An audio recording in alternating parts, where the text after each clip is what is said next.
Good evening. My name is Richard. This is Over and Over and Over again. We've got a very special show for you tonight. A very special guest joining us, a former Dagenham Redbridge skipper, my local team. So very big moment on the channel for me to be able to speak to Mark Arber. He'll be coming up the other side of this. Real Martinelli. It's now with Granit Xhaka. Is it going to be the third goal? It is the third goal. Granit Xhaka with it. That seals it.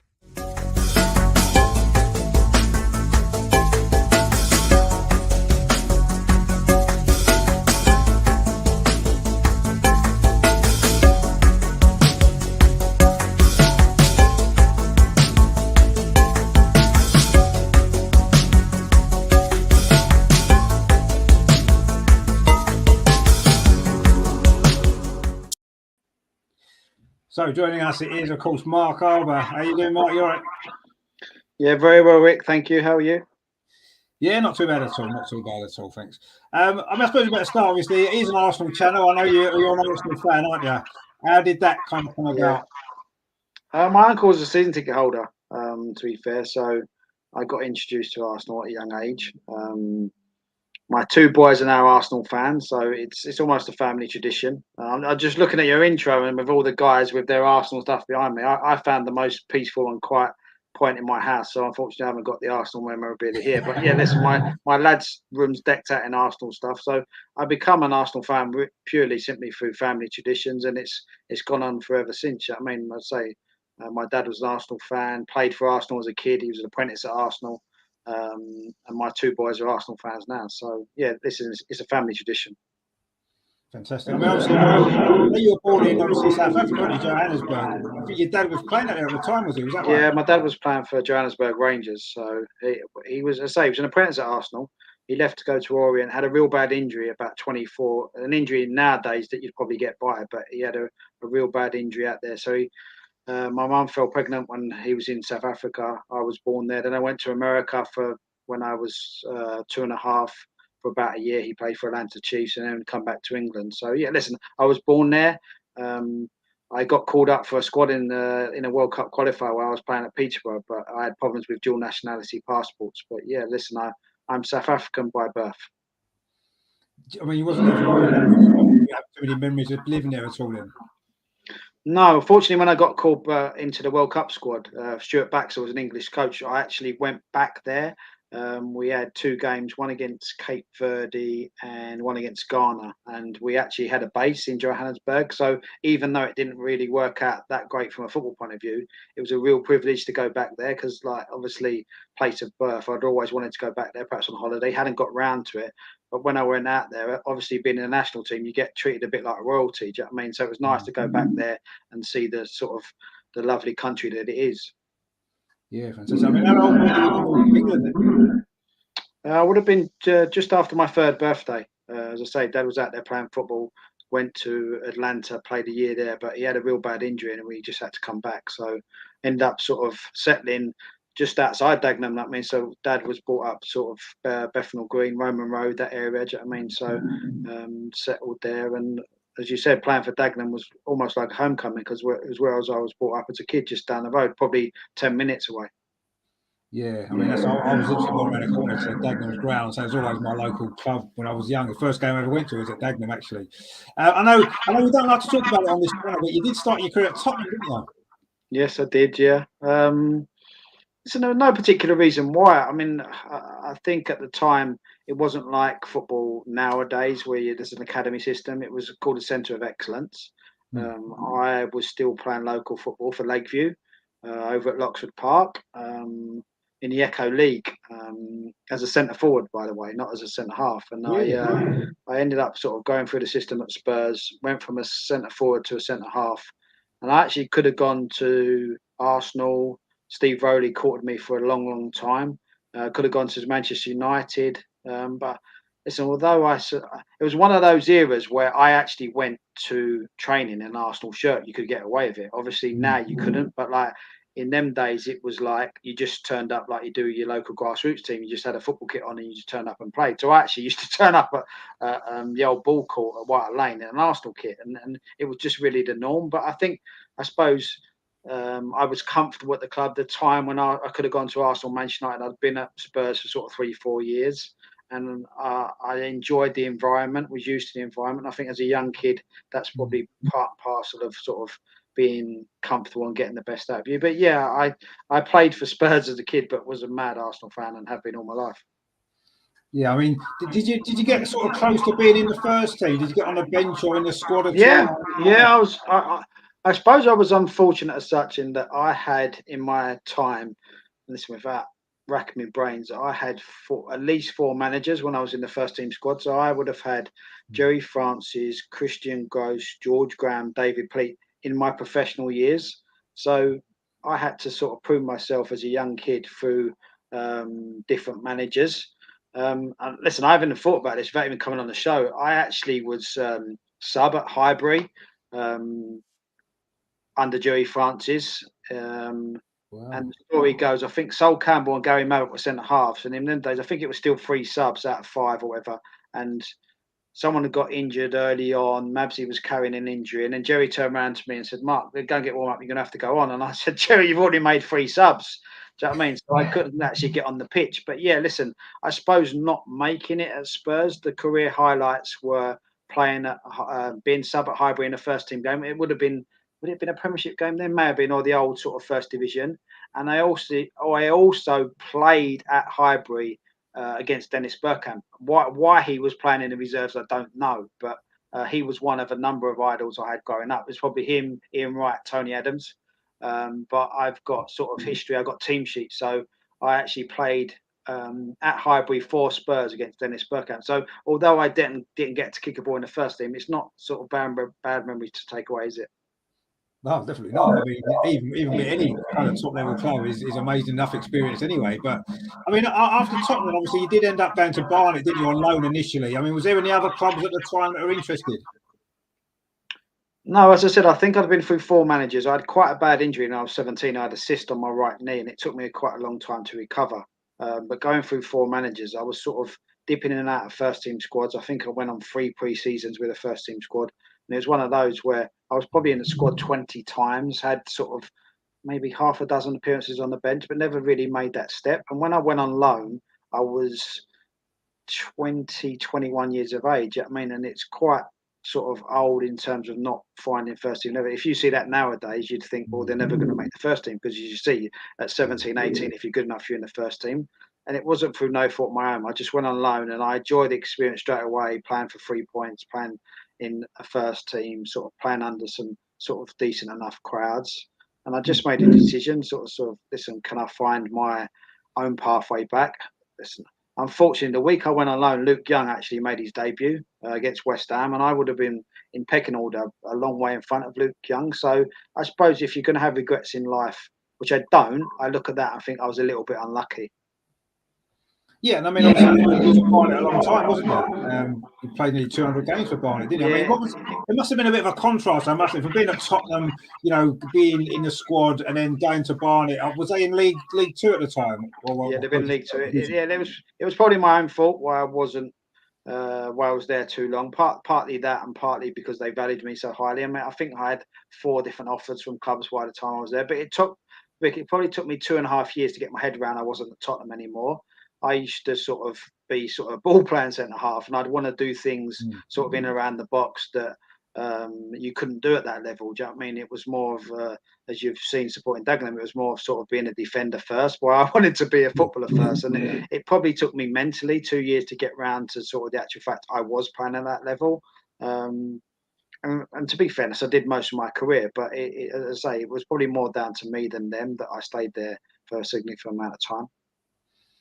And I mean, next was Peterborough, wasn't it? Obviously, you spent a couple of spells at Peterborough. You seem to be there quite a long time, didn't you? I mean, that was obviously a level up from Barnet, wasn't it? I could have gone to Peterborough. Sorry, Yeah, I could have gone to Peterborough or Leyton Orient. They were the two choices. I think Leyton Orient were in League Two at the time, and Peterborough in League One. And I purely went because they was in a higher division. I actually live in Peterborough now, so in terms of sort of life experiences, it's given me a stable home. I live in Peterborough still, got a lovely house. My family have been brought up here. My two boys are actually in Peterborough, or have been in Peterborough's academy. One come out of it at 16, one is still in it. So it's thrown me a base for life. I'm Essex by sort of where I was brought up, as you probably hear by the twang of my voice. But yeah, listen, I made a decision that time to go to Peterborough purely and simply because it was at a higher level than what Leyton Orient were. Yeah, I mean, obviously you enjoyed your time because you sort of left and went back again, didn't you? I mean, what was it? Oldham you went to briefly. What happened there? Barry Fry wouldn't give me the money I wanted, in all truth. Do you know what I mean? I think I'd got Player of the Year that year or the year before, and Barry was trying to sort of duck and dive on a deal, and I just said to him, "Look, Barry, I'm sort of not a kid anymore." It was sort of I thought I'd earned sort of the right to a better contract as such, and I had numerous offers from numerous clubs. And it was really just a change. I tried to take myself out of the comfort zone. I thought, okay, well, I've come from the south. I've brought up in Essex, gone to Peterborough, which is sort of East Anglia based. Well, let's have a go at sort of a more northern based club. Listen, it didn't work out, and there was a number of reasons around that. I think my wife was pregnant with my first child, Lewis, at the time, and we didn't really settle. And then I was only there 6 months, and then Barry brought me back. He said, "Look, I've made a mistake. Hold me hands up. I want you back." So I went back on loan, and again, I think I ended up playing sort of 180, 200 games for them. So in terms of the clubs I've been at, I think when you go into Dagenham, I think I didn't have loads and loads of clubs, but what I did do, I provide sort of longevity, and I wasn't really injured. I used to play week in, week out, and racked up a fair amount of games in league football. Yeah, I mean, when you was at Peterborough, that was the first time when you kind of came to Dagenham, wasn't it? On loan initially. That was in the season when we got promoted into the league, wasn't it? Your first time you came to Dagenham. What was that like then? Obviously, did you know something big was going to happen? Because that was a big, Listen, wasn't it, building. John sold it to me as sort of confirmation of winning the league, and I felt a little bit of a bit part, if I'm being honest, because when I come into the environment, when I come into the building, I could see what kind of players they had at the club, and it was almost impossible to throw away the league at that time. I think we went to Oxford one night and drew 2-2. Where Sloane's got a goal in the very last minute that sort of probably turned the corner, but most of the work has already been done. So I think when we had sort of the end of the season stuff, I had my first child then, and I tried to integrate him into that, because obviously being a young lad, I wanted him to sort of, even if he experienced some kind of sort of emotions around it. But yeah, if I'm looking back, at that point, most of the work was done, and I think I played 8 or 9 games, but even sort of 6 games in, I think mathematically was nearly there. Do you know what I mean? So it was nice that John brought me in, because he'd obviously looked at me and think, like, Mark's the kind of personality that we can have in a building that's going to integrate into the squad. But listen, as a group, I think the success, most of it was already achieved before I even arrived. I mean, obviously, at the end of that, when Dagenham had been promoted, you moved to Stevenage, wasn't it? I think, was it? Yeah, it was again. I mean, I'd had a conversation with John. I think he really wanted to sign me, but he was playing a little bit hardball. And I went to Stevenage because of the location, if I've been honest. Stevenage from Peterborough is probably about 45 minutes. I thought I was better than National League, but it was one of those where I think when you're a free transfer, as it is now in league football, sometimes if you don't find a club, you get lost, and then all of a sudden you're out the game completely. So I looked at it, they really pushed the boat out to sign me. They wanted me to sort of lead them back into the league. And I looked at it and thought, location-wise, a settled family, not too much travelling, do you know what I mean? Which I'd done when I went to Oldham and Manchester. I think it was obviously learning on things that I'd done before to try to find stability in my life. Do you know what I mean? It so transpired that, again, Tilly come back about 6 months later and said, "I made a mistake. Can we get it done?" Do you know what I mean? So if you look at both the Peterborough to Oldham move and then the Stevenage back to Dagenham move, it was probably a bit of stubbornness on both parts from both manager and myself, but ultimately it ended up being a successful sort of move at the end of it. Yeah, I mean, obviously, when you came back, it was about staying in League Two, wasn't it? That season, because that first season in the league was always going to be tough. I mean, I remember the last game of the season, Darlington away, when we needed to win, didn't we, to stay up? I think we're 2-0 down and came back and won that game. I mean, that must have been an amazing game to play in.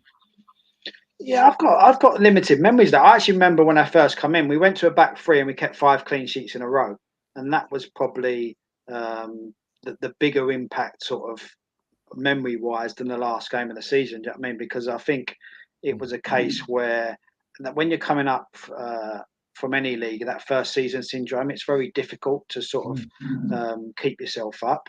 And I was always confident we had the capabilities within the building to do it. But it was, listen, Dagenham in itself was, as we know, was a small club swimming in a big pond, and it was that was a real big achievement. Listen, we went on to bigger and greater things, but at the time, sort of getting promoted and staying up on the last days of the season was a real big achievement for everyone concerned. Yeah, no, it was. I mean, that was probably that first time that you was at Dagenham there was probably the most, well, it was the most successful part of the club's history, wasn't it? You know, getting into the league, staying in League Two, getting promoted in the end as well. I mean, it must have been great to be a part of all of that. I mean, what was the key, do you think, to the way that grew so quickly, really? I think we had a nucleus of a good group in terms of dressing rooms. And when people talk about dressing rooms, I mean, I know we'll go on to ask now. If you look at if you look at dressing rooms, we had a dressing room that would rival any other. It was so tight. You know what I mean, we'd have a laugh, we'd have banter in the dressing room, but if anyone fell out of line, they'd be tugged back into line. Do you know what I mean? I mean, obviously Annie steered the ship early on, and taking over the captaincy from him was probably a really difficult job. I actually remember having a conversation with Steely at the time. I said, this is going to be tough." Do you know what I mean? Because he was a real leader within that, and I come in was almost pissing on his parade, for want of a better word. Do you know what I mean? I was coming in and taking over that mantle, and it was a big ask. A big task. You know what I mean? But I think that the dressing room around that is very hard to sort of, unless you're in it, Rick. It's very hard to sort of get a true picture. But if I can say, if you're in a working environment and you're in an office where everyone gets on and everyone's pulling in the same direction, everyone wants to help one another. That was kind of the characteristics we had, and then that was demonstrated on the football pitch because we probably wasn't the best as in ability, but Christ, when you come to our place, you knew you was in for a battle. Yeah, I mean, it was the spirit. That was the key for me. Watching the team, it was the spirit that there was. And yeah, other teams were better, maybe technically some teams were, but it didn't matter because the spirit that you guys had more than matched that. And that's what took us on, didn't it? From being struggling in League Two to getting, in the end, getting promotion. I mean, that promotion season, the playoff season, was that probably the best season of your career, do you think? Yeah, playing wise, yeah, probably. I mean, we was riding the crest of a wave, and I think when it come to the playoffs, we was in a position where we was winning games. I mean, so you see it a lot now. I mean, momentum is a big thing. I think we had a real good side. I mean, with real good characters. You'd argue that the conference winning side was just as good, but I think in terms of that side, we had goals in the side with Benno and Strivens. I mean, we had Robbo who brought us experience, you know what I mean? And then right through the spine, I think if you look at the spine of that side, and that's not to the detriment of others because they all played a part, but I think if you look at the spine of that side and the nucleus of what was created, we had some real good players, do you know what I mean? And we was lucky with injuries. And then if people did come in like Monty and Phil Walsh, they'd come in and buy into that, do you know what I mean? And that's what I said, go back to the dressing room mentality. You'd have players that, and I think Steady used to say, you could have someone in the last minute of the last day of the season kicks the ball off the line to win your promotion. Do you know what I mean? And I think we had that embedded into us where it wasn't just about an individual in the team, it was about the team itself and the squad that goes with it. And I think what we was very good at integrating the fan base into that. So I think everyone become a part of the football club. So it wasn't a them and us, it was us. Do you know what I mean? Yeah, no, exactly. But obviously, we can't not talk about Wembley, the playoff final against Rotherham. Was that the first time you played at Wembley? Yes, 1-0 I am, and that's how it will stand. So unless I go back into management, but yeah, listen, it was surreal in itself. If I'm looking back at the day, I just remember it being like a drone. The sound, you couldn't really take it all in. Do you know what I mean? It was quite surreal. You know what I mean, and I think if you're going to play at Wembley, and most kids' ambitions as a young child to be a professional footballer and then to play for Wembley or play for their country. Do you know what I mean? So I think when you look at that, to do it in the manner we did and to go there once and win once. And I suppose the biggest thing for me was captaining a side. Do you know what I mean? Because that's something I can take to my grave and talks about my kids now. I've still got my shirt I wore that day hanging up in my spare room in the house. Do you know what I mean? So, yeah, listen, it was fantastic, but we'd be talking slightly different if we lost. Do you know what I mean? The fact that we won makes it even more sweeter. It does, yeah. And I suppose, it was Rotherham that we played, and they were the favourites to have won that game because, they're a much bigger club technically than Dagenham were. And again, it was that spirit, wasn't it? Even on the day, they got it back to 2-2, didn't they? And then we still managed to find a way to win that game. And it was just, one of the greatest games I've ever been to, actually. I just thought it was amazing. Yeah, I've watched the game probably 20 times. And what I will say, we deserved to win. It wasn't a smash and grab. Do you know what I mean? No. We did deserve to win. I think when we went 3-2 up, even the last 20 minutes, there were some hairy moments. But I think when you look at the game overall, it wasn't one of those where it was daylight robbery. I think we actually went there and deserved to win. You know what I mean? And probably being victims of that success. You look at the football club and was all of a sudden in League One. I remember going to Sheffield Wednesday on the opening day of the following season in front of 32,000. I think the people on the board were like, what's going on here? You know what I mean? We've got to pay more money. We've got to buy better players. And in reality, looking back, it probably happened far too quickly than they ever thought as a football club.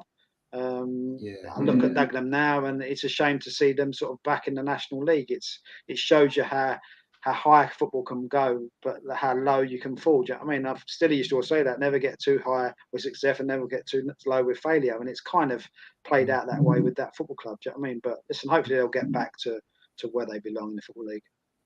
Yeah, hope so. It's been a long time now. I mean, obviously that season in League One, as you said, playing at Sheffield Wednesday, for example, loads of big grounds to play at for Dagenham. I mean, I know you probably played a lot of them before anyway, when you was at Peterborough and stuff like that. But to be there with Dagenham, obviously, like you said, as captain, probably the biggest season in the club's history, and we almost survived as well, didn't we? At the end. Yeah, where'd we get beat though? Last day, Peterborough.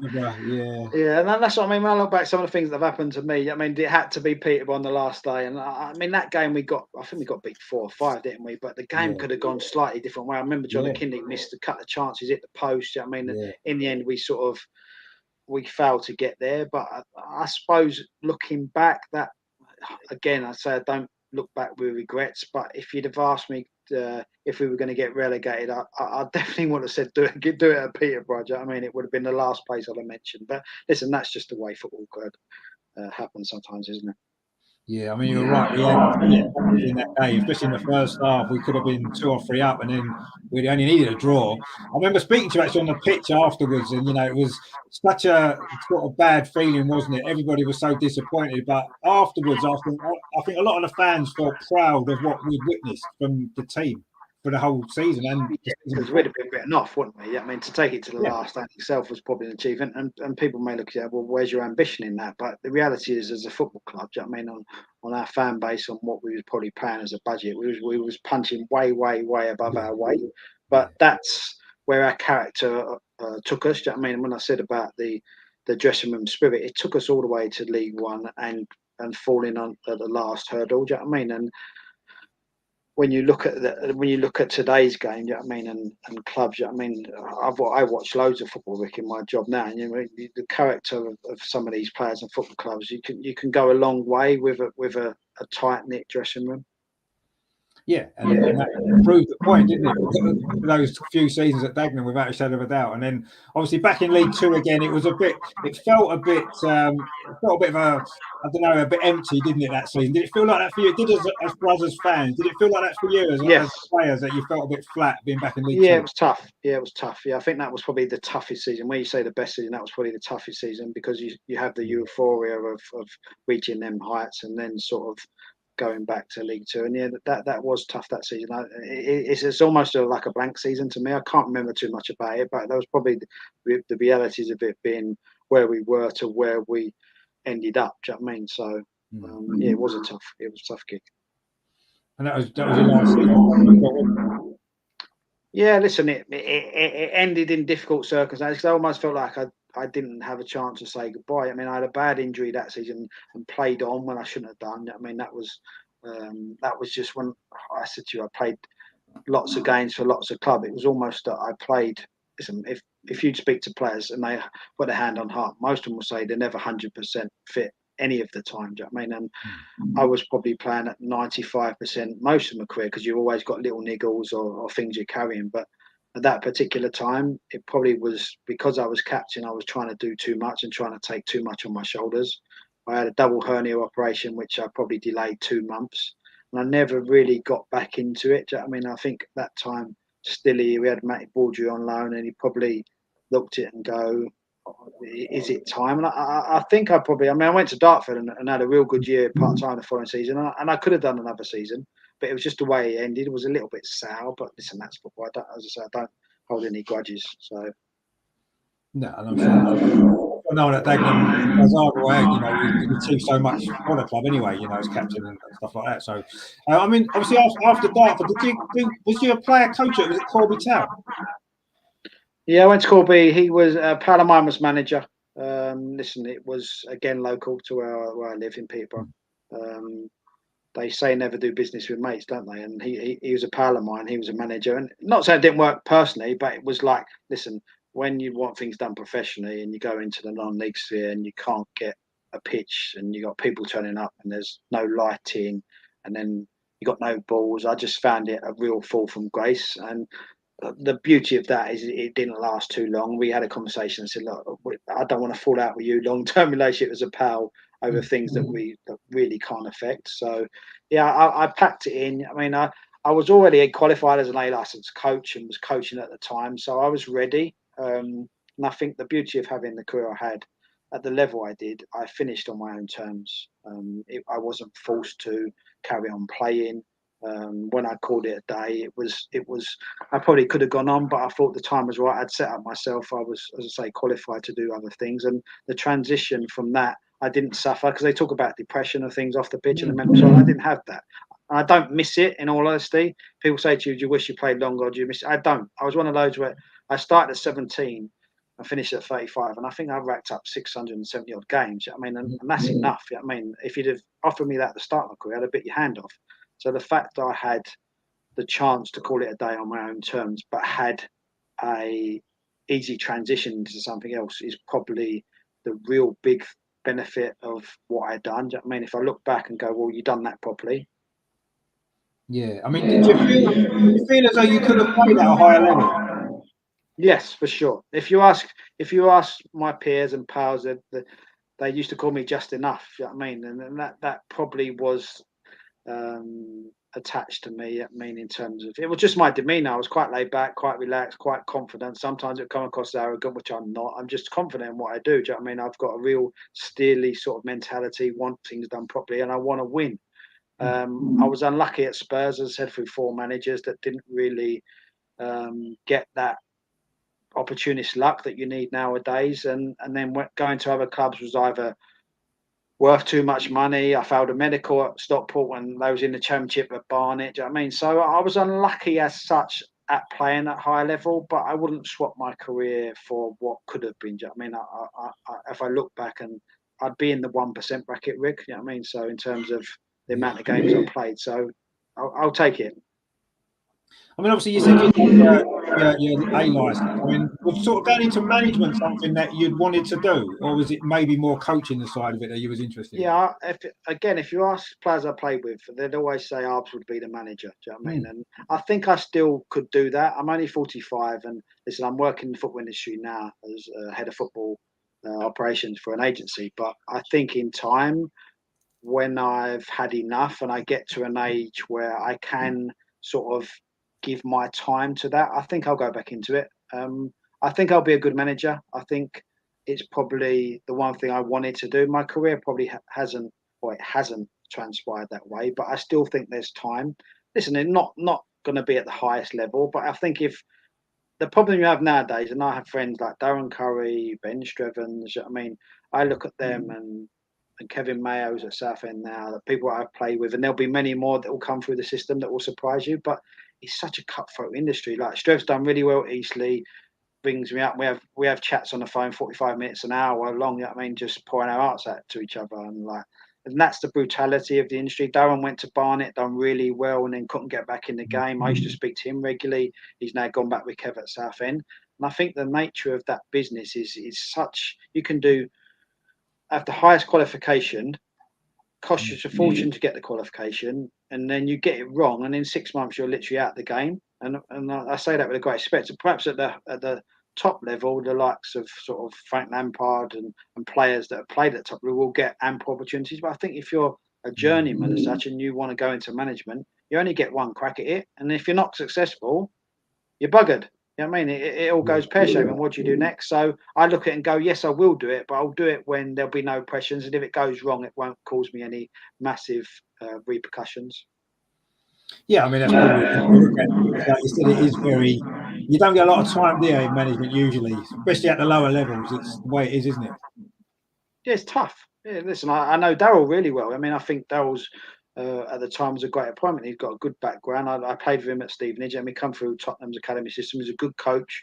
But as you say, the pressures are there on a daily basis. If you all of a sudden you're losing 3-4 games on a trot, everyone wants your head. Do you know what I mean? And do I really need that? No, not right now. Do you know what I mean? I enjoy my job. I enjoy what I'm doing. I'm looking after, supporting young players. Do you know what I mean? And I get real balance in that. I look at them, and while I was speaking now, I've got 3 young lads on the bench, one at Luton tonight, one at Aberdeen, one at Newport. Do you know what I mean? And that gives me great pleasure when I'm looking at these young boys, because they're young players that are making their way in the game, and they're relying on me to mentor them, to look after them, because I've had my career to make sure they have their best career possible. And at the moment, I get personal satisfaction from that. Do I want to put myself into the stress factor of being a manager and working in a football club where one defeat and you're sacked? No, not really. But listen, I will do it. I mean, it's my ambition to do it, but it'll probably be in sort of 10, 15 years time when I can quite comfortably do it without the stress attached to it. Well, I look forward to that. Come up somewhere, Yeah, where it'll be, I don't know, but listen, hopefully I'll do it. I mean, obviously, you did coach in the Arsenal Academy for a while as well, didn't you? At a time, and obviously, the Arsenal Academy is talked about now as one of the greatest in football, isn't it? You know, some of those players that have come through. Was any of them there at the time when you was there, like Bukayo Saka and Smith Rowe? They'd have been younger than, wouldn't they, or was they around? No, I worked with them. Yeah, I was there 8 years, believe it or not. My dad was head of recruitment at the time, and coming at the game, I started as a volunteer. So Liam Brady was academy manager. Dad was there as academy recruitment. I was like, listen, I'm in Dagenham, West Ham, Tottenham, Arsenal down the road, and was like, okay, let's go in, because I enjoyed that side of it. I was always sort of looked at the game from a coaching management style. I used to question Stilly all the time, like, why are we doing that? Do you know what I mean? So I always had that sort of growing up in terms of the analysing of the game. How could we be better than them? How could we organise? What could we, the minor details, so the due diligence to give you the fine margins.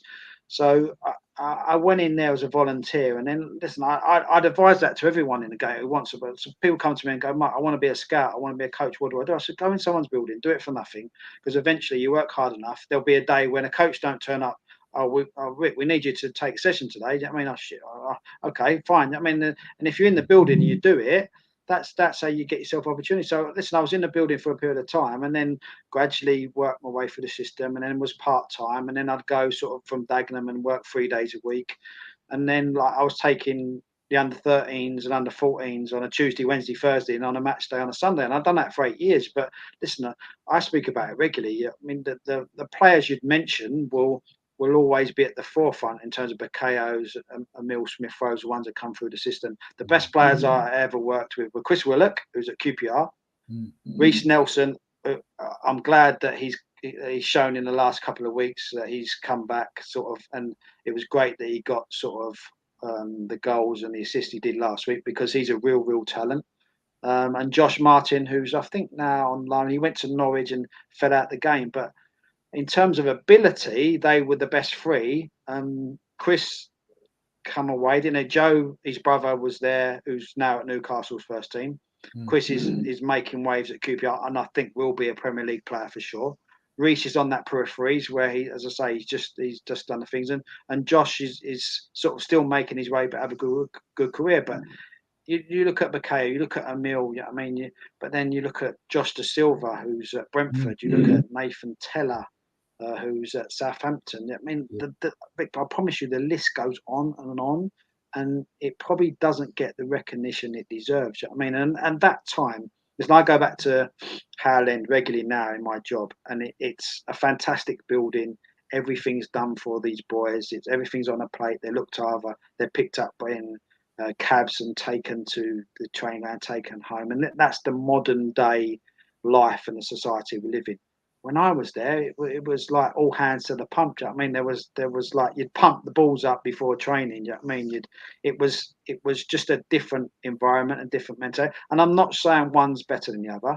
I'm just saying that in them days you learn different characteristics in life, different environment. It wasn't put on a plate for you. I mean, you had to make your way. You had to show resilience in the building. You know what I mean? You had to show a hunger. You had to show a desire. And it doesn't surprise me that the football clubs produce players, first team players whatsoever.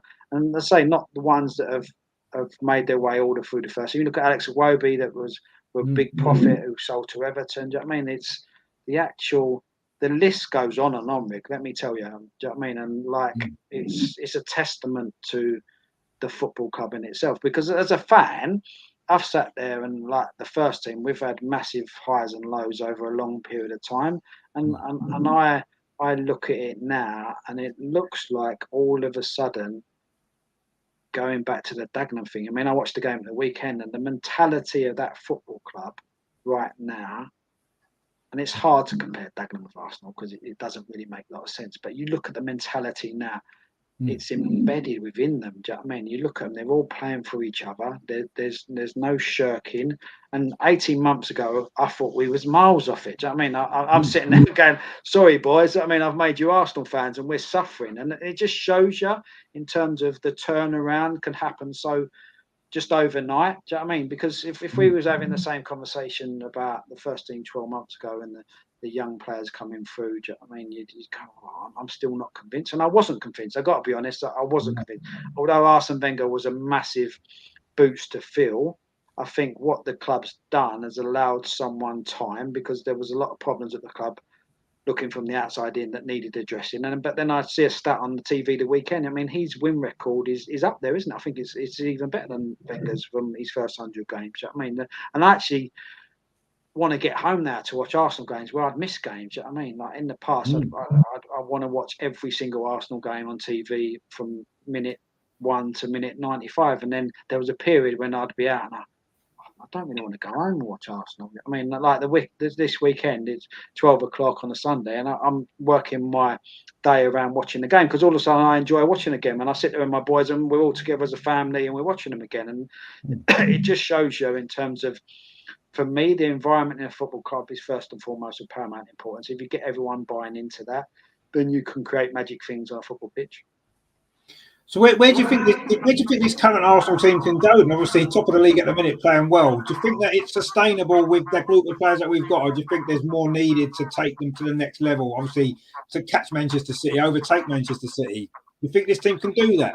Yes, I think the good thing is that the teams around Arsenal have dropped points. I mean, I think in terms not just Man City. I think Man City will win the league because I think they've got the strength in depth. But if you look at the teams around them in terms of the competitors, your Chelseas, your Tottenhams, your Liverpools, to a lesser extent, I think they've dropped a hell of a lot of points. Historically, Arsenal have a dip, don't they? Do you know what I mean, there will be a dip. I can't see a dip right now. I think the beauty of the World Cup is that they will back Arteta in the transfer market. I think he's got leverage to go in now and say, look, we are where we are. Let's add to it, but let's add to it in the right places. Because I look at Arsenal as their team. If you're a manager playing Arsenal now, you could be able to name 1 to 11 pretty much blindfolded, yeah. Like in terms of, listen, we'll do it now: Ramsdale, Ben White, Martinez, Saliba, Gabriel, Saliba. Left back, toss of a coin, but that's probably the only one. Jack has been a breath of fresh air. I was his biggest critic. He's been magnificent. I got to say, he's been absolutely magnificent. But more of a box to box. Partey all of a sudden has shown his real quality. Odegaard, I mean, looks like he's taken over that leader mentality.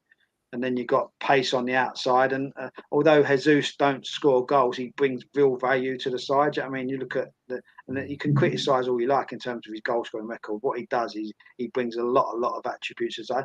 My worry around that is as second fiddle, which you'll probably see this week again in the League Cup. Listen, I should know who the League Cup's tomorrow, yes? Tomorrow. Yeah, you'll probably see an indication of how much strength in depth there is tomorrow. Do you know what I mean? Because I guess there'll be changes, and that's my only concern as such. Have Arsenal got the quality that Man City have in terms of strength in depth? Do you know what I mean? You look at the strength in depth out there. How they'll have sort of the Grealishes and the Mahrez are coming off the bench, and I think Arsenal have got to keep key players fit. Do you know what I mean, for example, if Jesus was injured.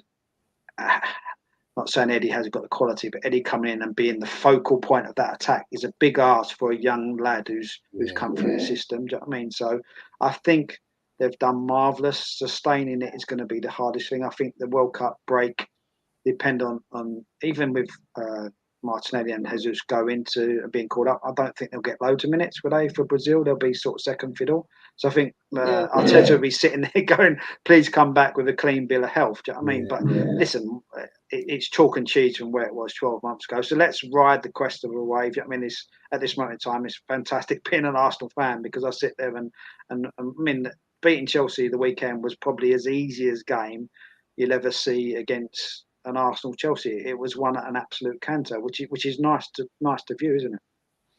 Yeah, I mean, I thought that was the season actually, in many ways. Just how we took the game to them, we were so organised and solid. We never looked like we were going to lose that game at any point, did we? And that's unusual for Arsenal to go away from home against one of the bigger sides and produce a performance like that. That makes me believe that this team can achieve something really, really special. But yeah, I think we need some signings in January just to give us that little boost to get us over the line in the second half of the season because a lot of games still to play.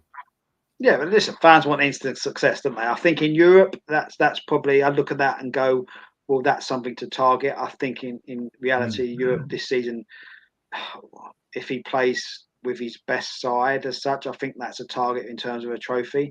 I think whatever happens in the Premier League this season will be success because, as I say, Man City are the flag bearers for that. But let's ride the crest of a wave. Do you know what I mean to say? It's nice to watch a side who look like they're together. They look like they're playing with confidence. There looks like a fluidity about how they're playing. Do you know what I mean? I think there's a lot of reminiscent of how Guardiola plays in terms of inverted fullbacks. Do you know what I mean? How he's done that.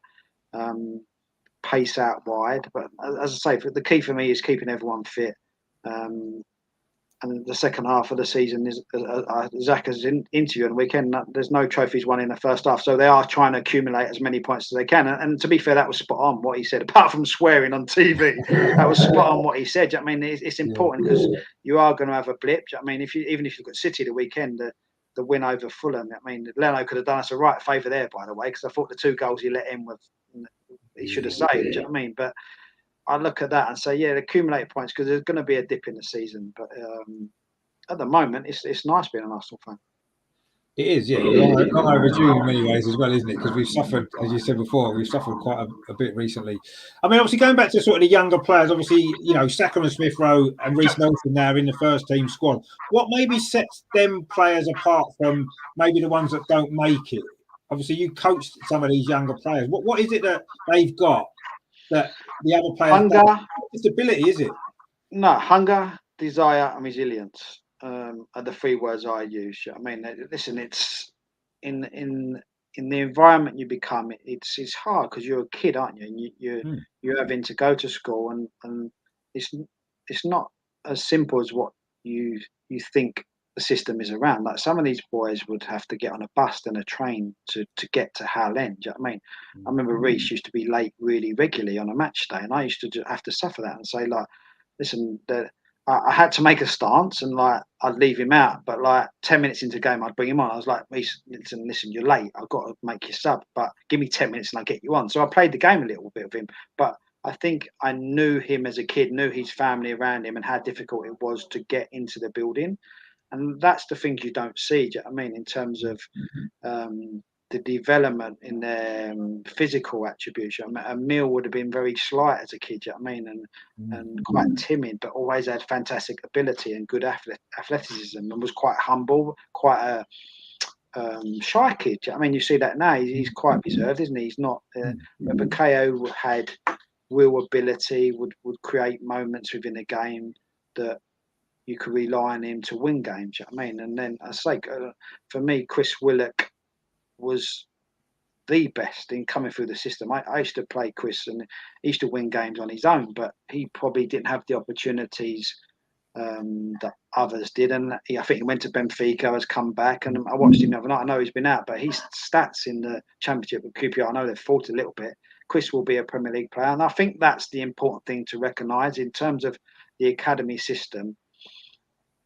I look at every story as success stories. I mean, even if you come out of the system, Mickey, and you don't play professional football, you've had great life experiences coming through Arsenal's academy. Do you know what I mean? So you can always look back and say, look, I come through a top academy system, but it isn't just about them as stories. I mean, as I say, that I mentioned Eddie just now. Like, there's loads. If you give me the time, I could rattle off name after name after name after name. Just if you put a picture in front of me, even now, of a team at that age, which some I've got, I'd be able to name all the players. It comes down to that. I think the small margins. Of course, luck plays a part. Do you know what I mean? Because you have to be given the opportunity, and that's my biggest bugbear in the English game. Is with young players, you're never going to know if they're good enough until you give them the chance. You know what I mean? So give them the chance, and then they either sink or swim. You look at Mikel now; they're talking about resting, and Mikel comes out and said, "Well, listen, top young players can play every other day." Yeah, he's right, and that goes back to what I said to your hunger, your desire, and your resilience. You know what I mean? And that upbringing they've had in the academy at Hal End, coming through that, would have stood them in really good stead. And still young players that are learning the game. And I think for me that's the fine line. It's there's such a sacrifice to make it to the top, but the rewards nowadays are so high financially that if you put the effort in, you get that. And then people say, well, there shouldn't be players earning hundreds of £1,000s a week. Well, I say, well, why not? Do you know what I mean? They've gone through a process. Parents having to take them to training, they've sacrificed a hell of a lot. If the riches are there, then pay it. Do you know what I mean? Because football has become a business, hasn't it? It's become a massive business. If you look at the Emirates in terms of when we moved from Highbury to the Emirates, the prices of tickets, I mean, it's filling out. It is a business. Do you know what I mean? And I think as professionals or footballers within that, they're there to entertain. And for me, when you're looking at a football club, you want young players to come through the system, or why have a system? So now when you look at Arsenal side and you've got Bukayo as a standout within that side, a Mill, if fit, would be in and around it. I mean, that the fan, correct me if I'm wrong, fans always want that. There's always a little bit more rapport with someone who's come through the system. I mean, you look at when Ethan Wari played the other week and Charlie Patino. I mean, they always get that little bit more warmth. Jack Wilshere was similar. I mean, people I'd like, because and he was a top player, but would it have been the same? Would he got the same rapport coming as an outsider? Do you know what I mean? So I think genuinely people want success stories through their internal sort of players within the football club. I mean, I think especially at Arsenal, I think because Arsenal have had a history, haven't they? You know, going back, every single Arsenal team that's won any big trophies has had academy players in the side, haven't they? And I think Arsenal as a club, other clubs, maybe Chelsea, they don't have that same feeling about the academy, I don't think. And you know, but Arsenal do, because historically we've always done that, haven't we? Yeah, listen, you look at youth teams. I mean, Chelsea dominated youth football for a long while. I have done in terms of youth cups. But then for me, it's about players in the first team. It's not about result. You can win youth cup 6 years running. If you don't get a player through to the first team, there's no point. It's as simple as that. Mason Mount, they've done it. Do you know what I mean? As one off the top of my head. But for me, have Tottenham really done it? No, not in the present side. I know Jaffat come through the system. He's been on the peripheries of the squad, but I can't think of a player come through. Oliver Skip, but he's been in and out of that side. Do you know what I mean? So for me, it's you can win as many youth cups as you like. The most important thing is the transition between your academy and in the first team. And what it does, it saves you money. So you don't have to then go and spend 80 million on someone else. You know what I mean? They're in the building. So as I said, I think you'll always get a little bit more of a rapport with players that come through the academy system. Yeah, I want to. I mean, you obviously mentioned Reece Nelson a fair bit. I mean, he seems to have gone under the radar a little bit. You know, he's only just now kind of getting regular game or regular game time in the first team, isn't he? You know, obviously you saw him as a young player. Obviously, you could see something in him. Why do you think it's maybe taken him a bit longer to get to this point than maybe it did with Bukayo or with Emil or with Joe Willock and players like that who are playing in the Premier League regularly? Why do you think it's took Reece a bit longer than if he's got that ability that you've seen? Reece had a wow factor. Listen, not without knowing the internal detail, he probably had a harder where he was from or harder bringing. I think he's close to Sancho in terms of cage football. I know he went to Hoffenheim on loan, didn't he? Yeah. And at one point it was hit and miss. I think it was probably a combination of a number of things. I think he'd have had direct, direct in terms of players in front of him at time in terms of his position. I mean, he always used to play sort of as a 10 when he was younger. He's filtered out to sort of these wide positions, these modern day sort of wides in a 4-3-3. But he's probably had competition in areas that players were world class players. You know what I mean? In terms of coming through, even at the time, and players of similar age. So if you look at Alex Iwobi, Reece Nelson, Emil Smith-Rowe, Bukayo Saka, they're all wide players, yeah. So there'd be 4 wide players of similar age, maybe 1 or 2 years difference, all coming through the system at the same time. You can only pick 1 or 2, and I think he suffered through expectation, not getting the opportunities, has had to go abroad to get a loan. Even then, I'm not sure the loan, without going into detail, I'm not sure the loan was massively successful, but he's come back. He's obviously gone in the building, may have learned some things that he needs to address off the pitch. And I think with Arteta, I think you have to buy into what he's doing. I think hard work is the emphasis of everything that goes on. I think you look at it, if you're doing it, I think Arteta will give you the opportunity. Listen, the opportunity come the other day through someone getting injured, yeah, because I think I was listening to the game. So if someone's got injured, he comes on, makes an impact, and that's how quickly your life changes or your career changes at that football club. He gets 2 goals and assists, and all of a sudden, all them setbacks, all them sort of days when you didn't think you was going to make it can change overnight. And if anyone deserves it, it's him, because the boy's really, really talented. Let me tell you, he's got a lot of talent. He's up there with the Emils and the Bukayos. He's got loads and loads of ability. I think he just needs he's one of those Reece. He needs an arm around him. He was one of those, a bit like Emil, that needs sort of understanding him, who he is as a person, needs an arm around him to get the best out of him. And listen, it was great to see that last week, and hopefully it continues going into the first season, because I think deeper into the season, you're going to have to rely on sort of the squad players as such to come in and play their part, aren't we? Oh, 100%. Yeah. And you're right what you said before about, you know, the youth academy players, maybe the fans relate to them a lot more quickly, don't they, than maybe players that you bring in that maybe struggle a little bit to establish themselves. And Reece has done, hasn't he? He's struggled for whatever reason to get a regular place in the squad. Like you said, he's been sent out on loan, I think 2 or 3 times, hasn't he, since he's been at Arsenal. So it is nice now to see him finally getting some minutes, and he's actually looking like he is. I mean, I've heard a lot of people say how talented he is as a player, right? You know, youth coaches, players that's played with him. I've heard it said quite a lot. And watching him play previously, I've never really seen it as much. You know, with Bukayo, it was clear straight away, wasn't it, what a talent he was? And with Emil as well, you could see it quite clearly. But with Reece, it's like, I don't know, it wasn't obvious watching him. And do you think that's a confidence thing with him? Do you think that's what it came down to? No, because if you speak to him, he's very confident. He's more confident than Bukayo or Emil. I mean, they say when I watch games and I listen to interviews, I mean, I do that because it's just the way my mind works. So I have a sort of association with them because I work with them, even though it's only a very small part. But if you said to me who was the most confident out of them 3, Reece by a million miles, whether it was confidence with no foundation or not, possibly. I mean, because sometimes you can have a persona on the outside that you are confident, but internally you're not as confident. But in terms of if you lined them up in a row, Reece was the most confident, and Mill probably lacked confidence. But then when they go out on the football pitch, you look at it, and these boys play with a freedom that others can't or should. I mean, I think with Reece, I think this it's like anything. You need a repetition of games, which he hasn't had. I think you need moments in games where you make an impact, which he did last week. Hopefully he'll get minutes tomorrow. And then, listen, I think there's pressure that comes with football. And the thing with young players, I don't think they feel pressure as much as sort of some more senior players or more established players. Do you know what I mean? They go and play with freedom, don't they? They go and play the world's their oyster. And I think with Reece, if he had a run of games, and I think it will help that the football club's doing so well. I think he'll stay within the building because he's key that they'll need him in and around it. And yeah, trust me, he's got loads of ability. It wouldn't surprise me if he come through the system and overtaken them all. He's got that much ability for sure. Wow, I mean, great to see, because another of our young players making a massive impact would be fantastic, wouldn't it?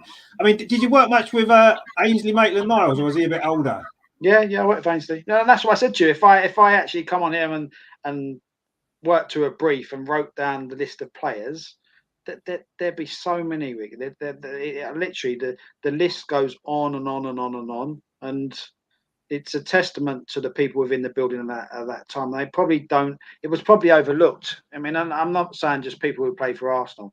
I'm looking at people that played outside of the building, like in terms of Arsenal. I mean, and the list goes on and on and on. When you say about clubs producing players, if I actually come away from this, which I will do because I've got OCD, and made a list, which I've done in the past just in my head, like there's tens and twenties of players that are actually playing at a high level that come out of Arsenal's academy. I mean, Nathan Teller's now playing regularly in the Premier League. Josh Da Silva is playing regularly for Brentford. I mean, you've mentioned Ainsley, who played the weekend for Southampton. I mean, and I'm bound to have missed that. Tubrak Prom scoring goals for Middlesbrough in the Championship. I mean, the list, promise you, goes on and on and on. And I love to talk about it because that's when you're involved in it. And I was there 8 years. I mean, it was a long time, and I was in the phase. So the youth development phase. So I was working with these boys at sort of 13, 14, going on to 15. And they're the good ages. I mean, they're the go where there's no real pressure. I mean, the bodies are developing in different ways. There's no real pressure around results. And I used to go to games and listen. I remember, I'll tell you a story. We went to MK Dons once, and Dan Machichi, who was at Arsenal, he went to Crawley with Kevin Betsy, but Dan Machichi was youth team manager at Arsenal in the last 2-3 years. We went to MK Dons one year, and we turned up MK Dons, and I had a team of, I can't remember the team, but it was all in one team, like Willocks, Nelsons, like top players. We went to MK Dons, and we turned up, we played on a 60-by-40 pitch.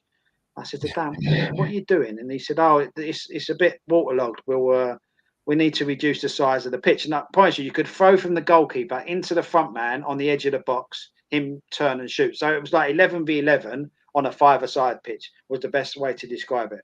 So in them days, we used to play 4 20 minutes or 3 half-an hours.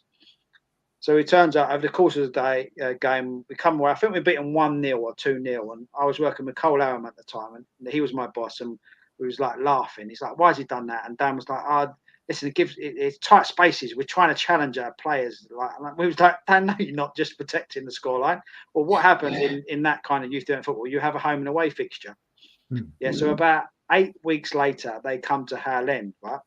So me and Cole had a chat in the midweek. We've had training, and again, it was a development game. Cole's like, "Watch, I'm going to pick my best team on Sunday." So what do you mean? So like, whoever you got, play them. He said, they're not playing up. They're not playing. So if you was a top player in the 13s, you might go and play with the 14s just to challenge her. He said, right, on that day, bring them here and we're going to play our best team against them. We beat them 32-0.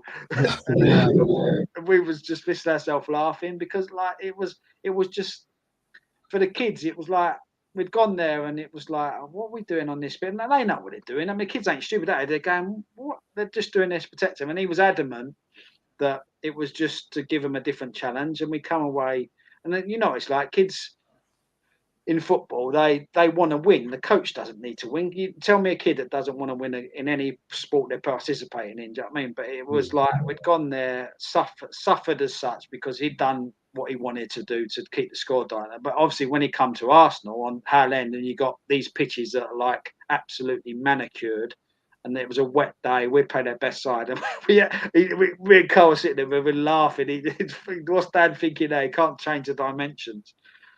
But listen, some of that group were like real. You could see they were going to be good players. You know what I mean? Yeah, well, obviously a lot of them have been, haven't they? As you said, playing at the top level, even if it's not at Arsenal. And I think maybe you're right, because as Arsenal fans, we look at the players that break through into the Arsenal team, and the ones that maybe go elsewhere and play at other clubs, they're doing just as well, aren't they?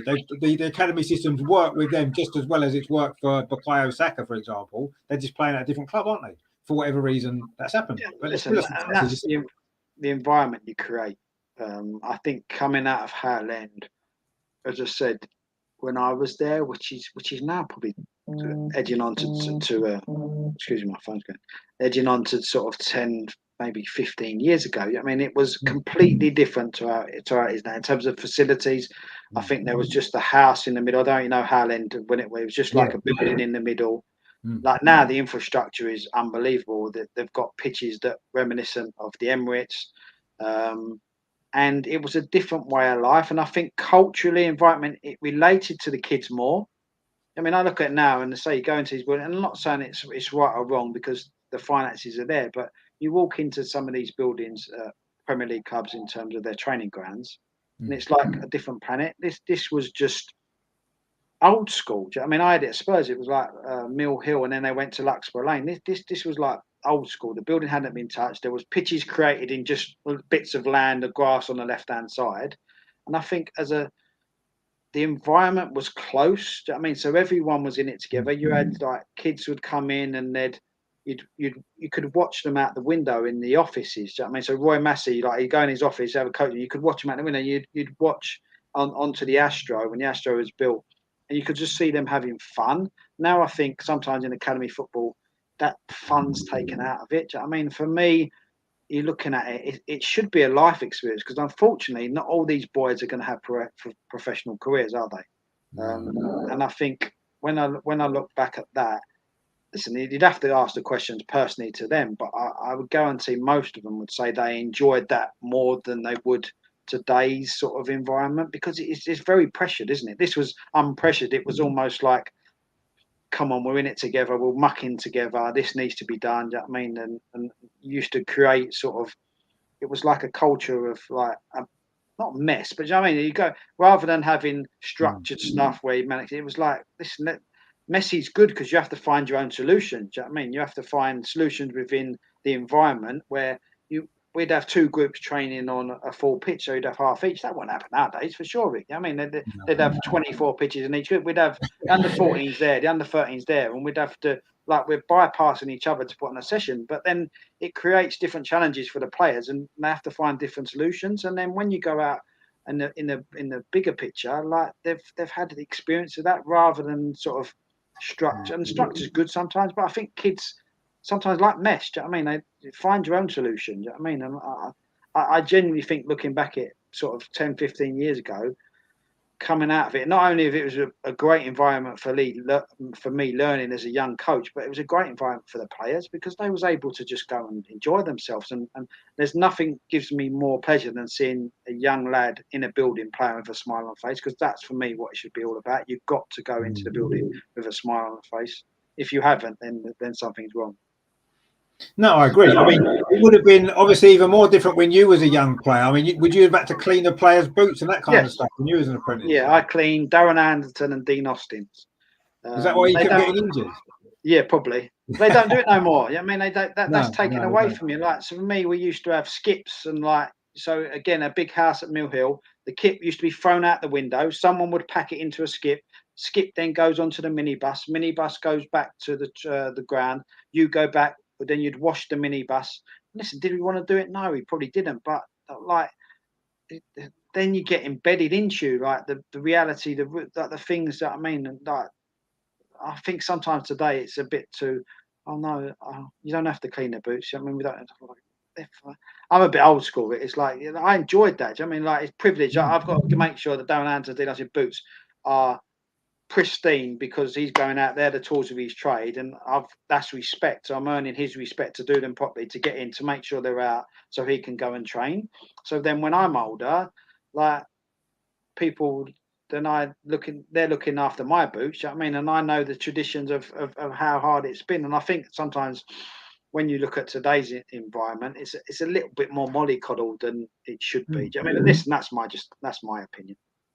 Well, I think you're right. I mean, having said that, obviously you've experienced it yourself when you was a young player. You've seen, like you said, maybe 15 years ago and stuff when you was coaching at Arsenal. And now, do you think that the environment now is going to produce better players long term in the future, or you're not thinking? Obviously, bearing in mind what you said about the how sort of more pampered they are now, do you think that's going to produce better players long term?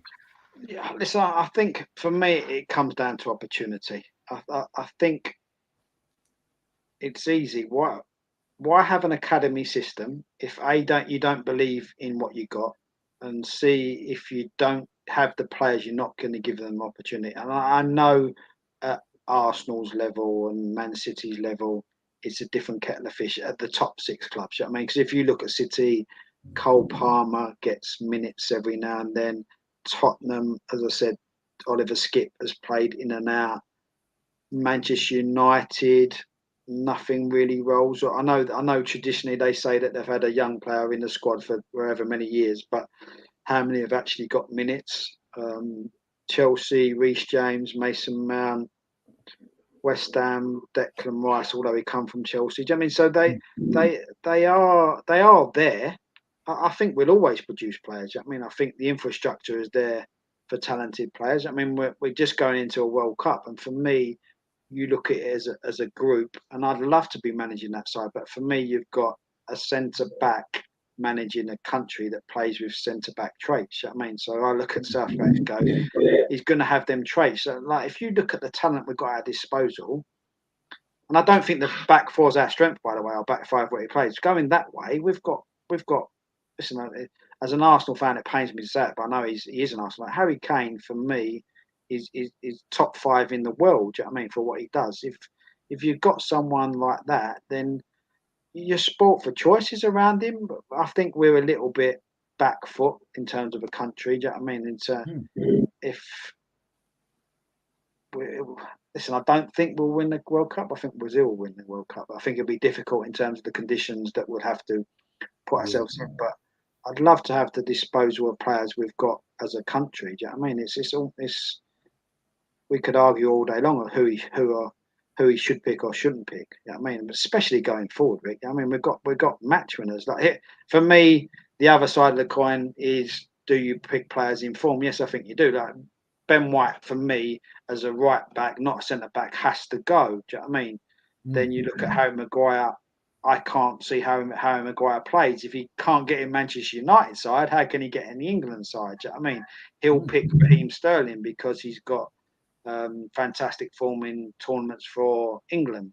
You watched him the last 4 weeks; he looks a shadow of himself. Do you know what I mean? So I think that's the sort of scenario you put yourself in. You know what I mean? For me, when you're going into tournaments, and listen, it's a terrible timing for the tournament.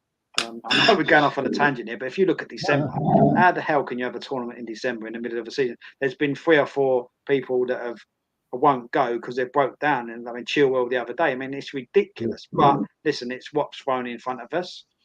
I just think in terms of as a country, I'd like to see us a bit more bolder. Do you know what I mean? Because we are that country. You know what I mean? In terms of the euphoria, we ride that crest of a wave.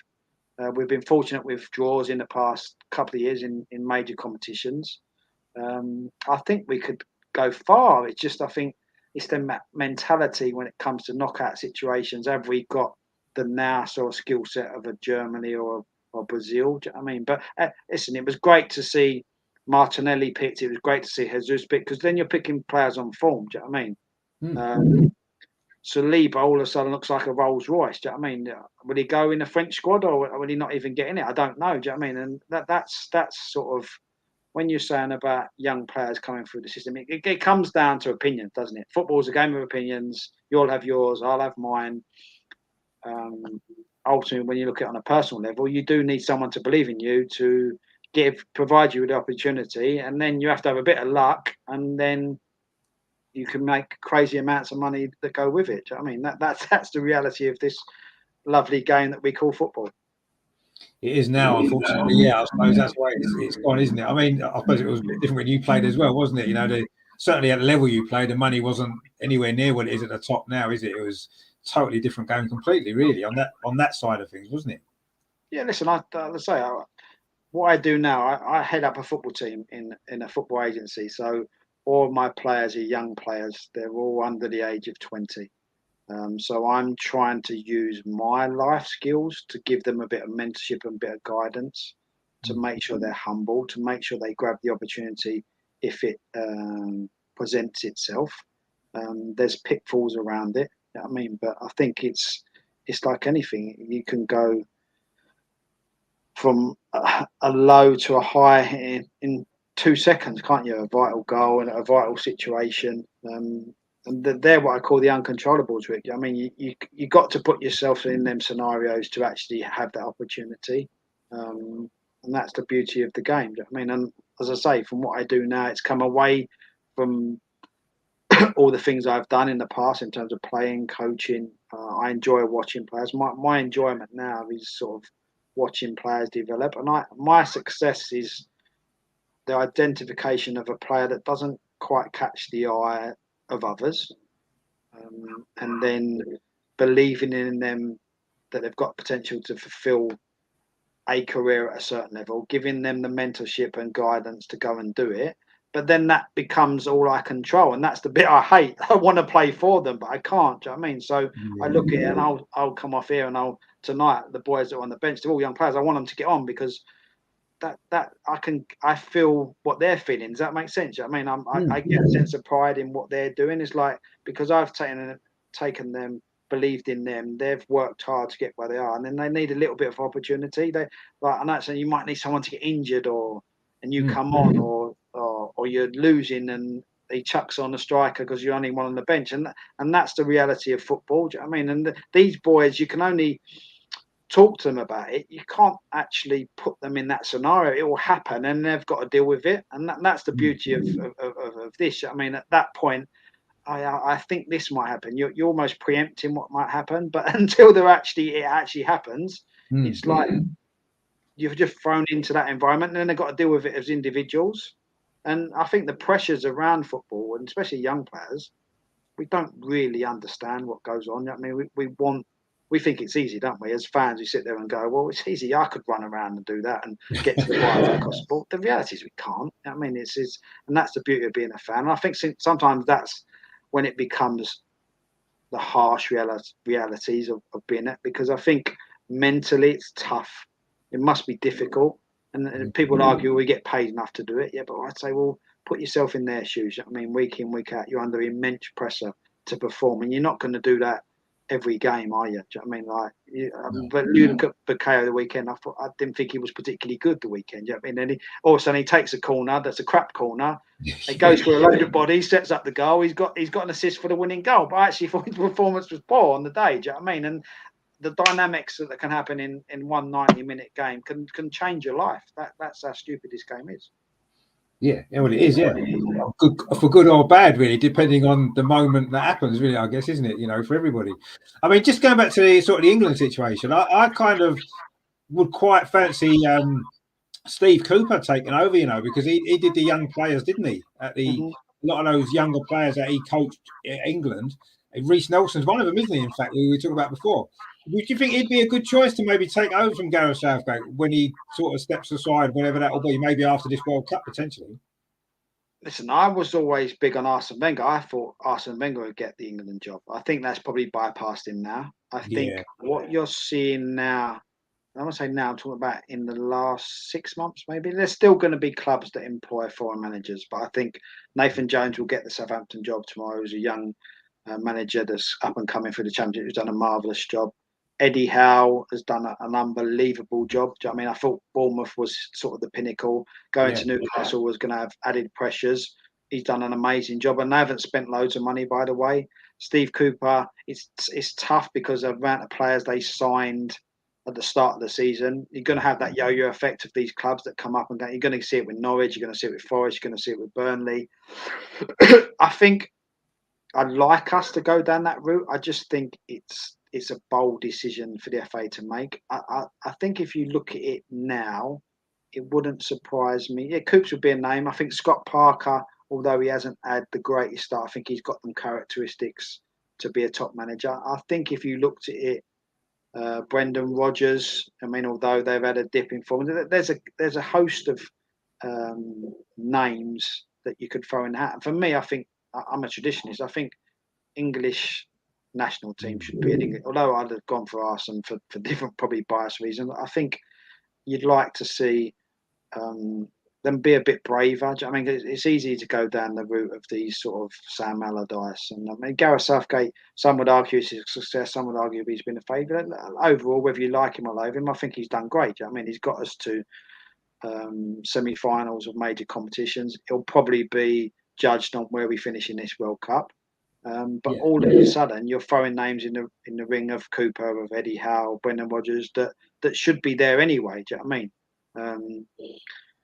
Others alike. I mean, Pep's done unbelievable for this country. Klopp's had his dipping form in this year, where they're all of a sudden a bit gone. Mikel had his start where he's taken him 18 months to get Arsenal where they are. So a bit like with players, I hate to see managers get the sack too soon. I mean, I think there becomes a point when it's beyond recall. But I think if you appoint a manager, there should be some kind of sort of minimum length of time. I mean, I can what decision you made in December of that year change in the December of the following year. Do you know what I mean? But that's the cutthroat business and industry that they're in. But going back to your question, then Cooper, yes, because I can see what you're saying in terms of when no players had the World Cup stored, but I guess it would be an unpopular one because of what's happening with Forest. I think there'd be sort of greater candidates as such, that the ones I've just mentioned. Because I think Southgate, his tenure is probably coming to its end pretty soon, unless we win the World Cup. Do you know what I mean? So we'll all be dreaming, and he can do what he wants. Well, he might step aside anyway because you can't really do any better than that, can you? Once you've won the World Cup, you might as well retire because you're not going to ever top that, are you? Everything's downhill from there, isn't it? Yeah, exactly. So, but I don't think that's going to be the case on this particular tournament, unfortunately. But anyway, we'll see what happens. I guess it's good. I mean, it is a strange time to have it. I mean, you mentioned it before. I mean, it's madness having a World Cup in the middle of the season, isn't it? Really, it just makes no sense whatsoever. But anyway, it is money talks, doesn't it? As we've said already. Yeah. Listen, as a player, you're looking at how long you're waiting, and these ones that have missed out, do you know what I mean, for injury, they'll look at it and go, it only happens every 4 years, and it's in the middle of a season. And you can see that a little bit. Players that, if I'm playing in a side now, knowing that it's 2-3 weeks before the World Cup, are you going to be at full tilt? No. They say they will be, but in the back of their mind, they won't be. Do you know what I mean? Because you're like, well, hold on a minute, it's 3 weeks away from World Cup, and you look at it and go, all of a sudden, like, it's not one player that's gone down as injured. There's been 3-4, isn't it? So it's in itself, it's crazy. But listen, we've been living in a crazy world for the past 3 years, so nothing surprises me. Well, no, you're not wrong there. Definitely. Who would have thought, sort of like you said 3 or 4 years ago, who would have thought we'd have gone through all the things that we've gone through to end up at this point where we are now? It's just been surreal, really, hasn't it? The whole experience of it all. But anyway, it is what it is, I guess, and we just need to get on with it, I suppose. I mean, just before we finish, obviously, you had a long career. You played nearly 700 games in sort of league football and the conference level football, didn't you? A long career playing. You've had a long career coaching. What's been the highlight of it all? Just having it, Rick. I know it's an easy answer, but as I said, if you look back on it and analyse it, there's certain circumstances that could have gone in a different direction. There are things that changed dramatically overnight. But when you sort of put it all together, if you said to me as a young kid, you're going to have that amount of gains, you're going to have that amount of gains, you're going to have a 18-year professional career, you're going to come out of it on your own terms, you're going to still be healthy and not having creaking bones and injuries where you can't walk, you're going to be financially okay, going to have a settled family base in terms of where me, my wife and my kids have grown up. That's enough for me. Do you know what I mean? Because if I give that to the mere mortal down the road, they'll snap your hands off. So they're all highlights of something. Of course, there's highlights within highlights, but when you talk about it in the bigger picture, I wouldn't change it for the world. Do you know what I mean? There's things I could have done differently, for good, for bad, for greater or worse. But I'm very much of the way that I live for today. I can't change what I say on here, I can't change what happened yesterday. Do you know what I mean? I'm very much that way inclined. I live for now. I've got one eye on the future. I want to do things, but if you said to me, "Do you want to change anything?" No. Why would I change anything? Because it could go oh so differently. Do you know what I mean? So listen, I'm here. I'm talking to you. We can have a conversation. We sit here for an hour and whatever, and I enjoy that. Do you know what I mean? Because I've got something to talk about. So for me, it's the biggest highlight. The fact that I'm here and I'm able to talk about it and talk about it with passion. I mean, because all I've ever done is football, and as a highlight, that's probably it. I mean, I haven't been into an office. I haven't sort of, even now, although in my job I've got a working office, I don't go in there. So all I've ever known I mean, I played football at school. I was at Spurs when I was 12 years of age.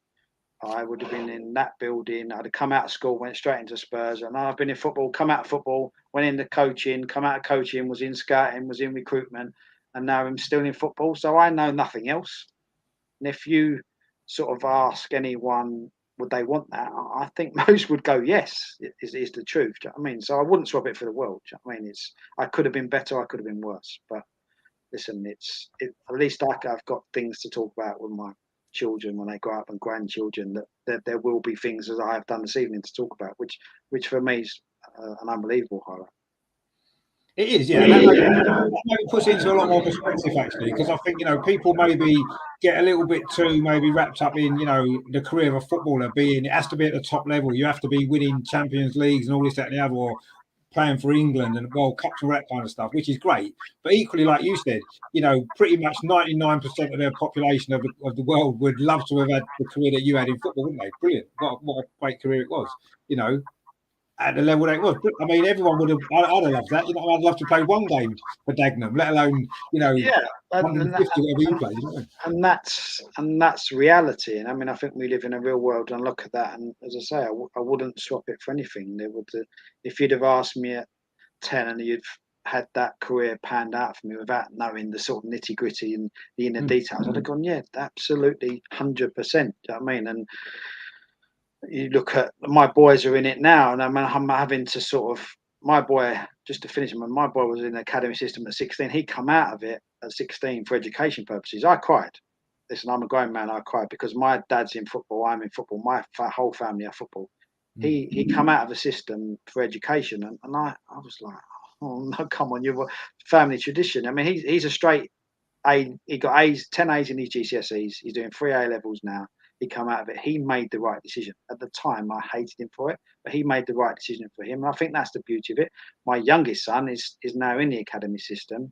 He's going through the same things, and it's life experience that I've had to educate him. But ultimately, it's his life. He'll make his own decisions, and I think that's when you live in a real world. Everyone's has different values. Everyone does different things. Everyone, I mean, has different opinions. There is no right. There is no wrong. And I think as I've got older, I've got a little bit more humbler in terms of, listen, I'm here, I'm healthy family. They're the most important thing to me. How I got here, yeah, great, because it could have been oh so different. But I'm thankful for what I've had, what I've got, and what I'll have in the future. Do you know what I mean? And that's enough for me.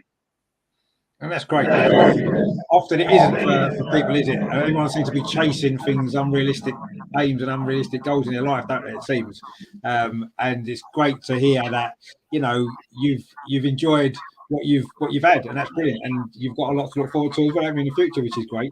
I mean, I personally want to thank you for what you did for Dagenham Redbridge. As captain for those years, it was brilliant watching you play, watching that team that you were in, the success that you achieved, getting the club to League One. I mean, when I was a kid, I used to sit on a little grass behind the goal. It's the new stand now, but it used to be a grass hill, didn't it, behind the goal? I don't know if you remember what the ground was like in them days. I can remember as a kid sitting on there watching Dagenham playing, probably 7th tier of English football, whatever it was.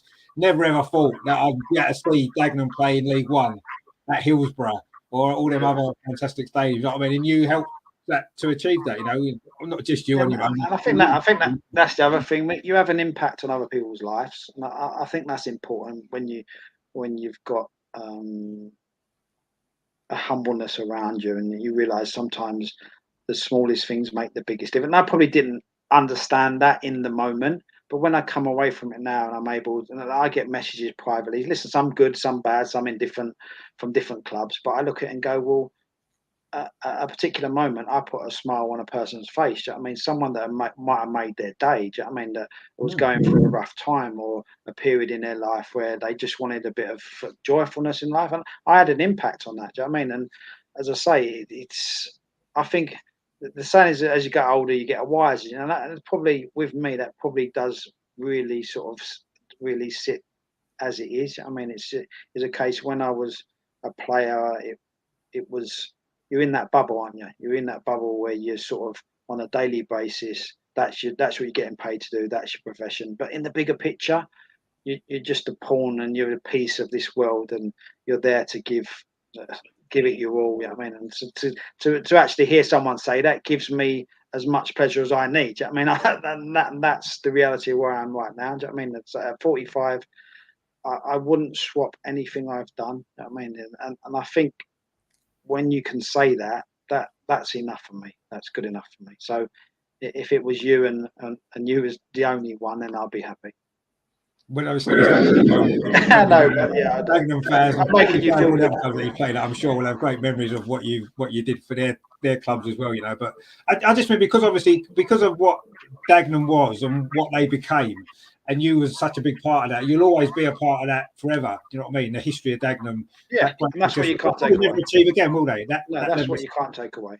And as I say, when you say highlights, I think it's all of it, but it's things that listen, records are there to be broken, yes, but in particular cases, you look at it and go, well, certainly in my lifetime, will they? And perhaps they won't be. And when you analyze it in the depths that you could do, which I don't, I mean, as I say, they are big achievements in their own rights. But listen, there's someone better than you out there, someone sort of will do greater things than you out there, but it doesn't worry me. Do you know what I mean? I just go day by day. I enjoy people's company. Listen, we've spoke here for an hour and a half, and we've just spoke as if we've known each other forever. Do you know what I mean? And I think that's the beauty of people. I mean, it's the times we've been through in terms of COVID. I think it has given people a different perspective in life. Do you know what I mean? And coming away from it, it was tough. It was difficult, but we're still here. Do you know what I mean? And you're speaking, I'm speaking, and we're talking over memories that were created. Do you know what I mean? Which is a pleasure in itself. And I think football brings people together anyway, doesn't it? I think it always has done. And I think we've seen that probably more since COVID, actually, when there was no fans in the stadium, all that kind of stuff. And the fact that now you can see how much people have got brought together by football over the years, haven't they? That's what it's done. It's what it does all the time. Listen, I go as a fan now. Yeah, I can go to games as a fan. I mean, I see that, and I never really see that before. Do you know what I mean? But I'll get on a train with mates and go from Peterborough to Finsbury Park and be a fan. I mean, my boys now are pestering me. I used to get tickets for Arsenal all the time. Now I can't get a ticket for Toffee. I got 20 people I know, and all of a sudden Arsenal are top of the league. Everyone wants to go to a game. Listen, listen. I'll take them because, again, it's for them. It's their life sort of memories, aren't they? And that's what you're trying to create. It is. Yeah. No, you're right. I mean, I've been fortunate to be an Arsenal fan and seen Arsenal experience so many great things watching Arsenal winning big trophies, league titles, you know, Anfield 89 and all this other stuff, Wembley and winning league, unbeaten season, all that kind of stuff, right? And they're brilliant memories. And I'm glad I've experienced them. My son's experienced some of them as well. But that playoff game at Wembley against Rotherham is still my favourite ever game of football I've been to ever in my life. And that's all those Arsenal games that I've been to, that tops even all of that. Honestly, that was because of what it meant and because of what what the achievement was. Far greater. I think Dagenham winning that playoff final was far greater achievement than Arsenal winning the Premier League, because Arsenal should win the Premier League because it's Arsenal. Do you know what I mean? I get you, mate. Yeah, I do get it. Yeah, I mean, people won't realise that until you're actually in it. I mean, when you're in it, you're actually in it.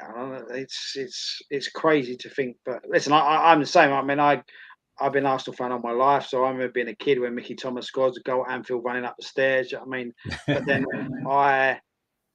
my kids have been fans, and they're like, I look at them and go, they must go, me, Dad, what have you done to me? Do you know what I mean, that's been like that for years. I mean, because the truth is, and you're probably statistically no better than me, that there's been a long period of time where it's been tough as an Arsenal fan. Do you know what I mean? So it just for their sake, I just hope that there is some kind of success, because like they'll sit and watch the games. They've got their pink kits on, so they come down. They've got their pink kit. They put a kit on, so they're fans. They do what you do. You put the kit on, sit in the living room. They watch the game, and we'll watch it together. And that brings families together. You say fans together. There's something about football that brings everyone together. Yeah. There's no animosity in this house. We're all Arsenal fans, so there's no divided opinion. So we're all in it together, which in itself is a task. But let's hope the next time we speak, we're speaking about a little bit of success, and them across the road continue doing what they're doing by not winning too much. Well, I think we kind of take that for granted, don't we? Really, that's just what's expected of them, isn't it? Really, I suppose. But it might have been different. See, if you had made the breakthrough in their team, maybe yeah, more might have won the title. Yeah, is that what you're saying? Okay. Well, you never know. You might have won something. Might know. We can always say, if you'd stayed, they would have won a load more trophies, wouldn't they? Yeah, can do. We'll never know for certain. Anyway, it's been an absolute pleasure, Mark. I mean, brilliant to catch up and talk to you and go through some great memories of obviously your football career and everything else. It's been fantastic. So thank you very much for coming on, first of all. And I say thanks for all the memories from Dagenham as well. Absolutely fantastic.